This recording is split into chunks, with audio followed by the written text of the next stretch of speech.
Hello everyone, இன்னைக்கு ஈஸியாக குயிக்காக ஒரு 10 to 15 மினிட்ஸ்லேயே பண்ணுற மாதிரி மட்டன் சுக்கா தான் பார்க்க போகிறோம். ரொம்ப ஈஸியாக பண்ணிடலாம், ஆனால் ரொம்ப டேஸ்டாக இருக்கும்.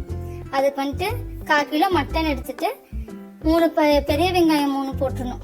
3 பெரிய வெங்காயம், ஒரு தக்காளி, கொஞ்சம் கொத்தமல்லி, அதுக்கப்புறம் இஞ்சி பூண்டு பேஸ்ட் ஒரு 1.5 ஸ்பூனு.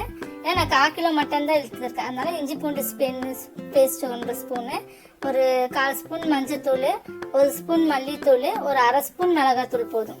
பின்ன கொஞ்சமாக பட்டை கிராம்பு பொடி ஒரு 1/4 ஸ்பூனு போட்டுட்டு, உங்ககிட்ட சிக்கன் மசாலாவோ மட்டன் மசாலாவோ இருந்தால் அதுவும் 1 ஸ்பூன் போட்டுக்கோங்க. ஏன்னா நான் அது போட மறந்துட்டேன். அதை போட்டிங்கன்னா இன்னும் டேஸ்ட்டு செம்மையாக இருக்கும். அதை போட்டுட்டு எல்லாமே நல்லா மிக்ஸ் பண்ணி விட்ருங்க. மிக்ஸ் பண்ணி ஒரு 5லேருந்து 10 நிமிஷமோ இல்லை அரை மணி நேரமோ நல்லா அது மேக்னேட் ஆகட்டும்.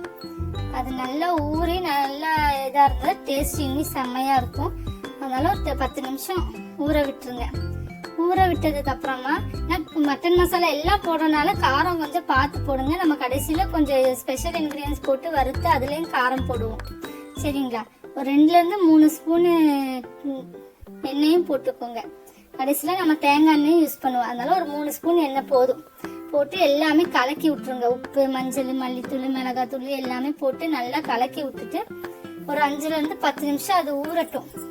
ஊறினதுக்கப்புறம் அதுக்கு தேவையான அளவு ஒரு டம்ளரோ இல்லை அது நல்லா மூழ்கிற அளவுக்கு தண்ணியை போட்டு அதுவும் நல்லா கலக்கி விட்டுட்டு பின்ன எடுத்து மூடி ஸ்டவ்வில் வச்சிடணும்.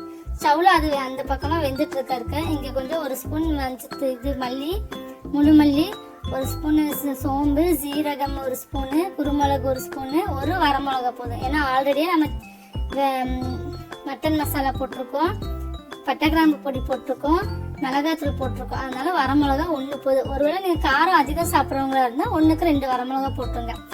நல்லா அரோமா வர்ற மாதிரி நல்லா ஃப்ரை பண்ணிக்கோங்க. ட்ரை பேனில் ட்ரையாக நல்லா ஃப்ரை பண்ணி நல்லா ஸ்மெல் வரும். அது நல்லா கலர் சேஞ்ச் ஆகும்.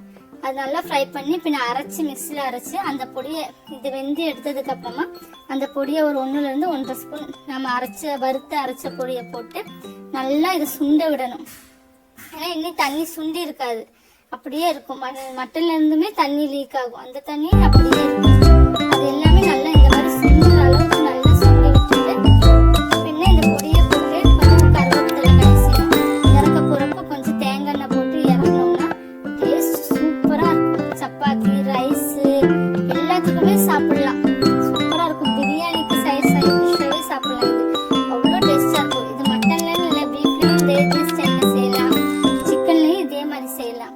இதை ஒரு டைம் ட்ரை பண்ணி பாருங்கள், சூப்பராக இருக்கும் டேஸ்ட்டு. கண்டிப்பாக ட்ரை பண்ணுங்கள். தேங்க்யூ, பாய்.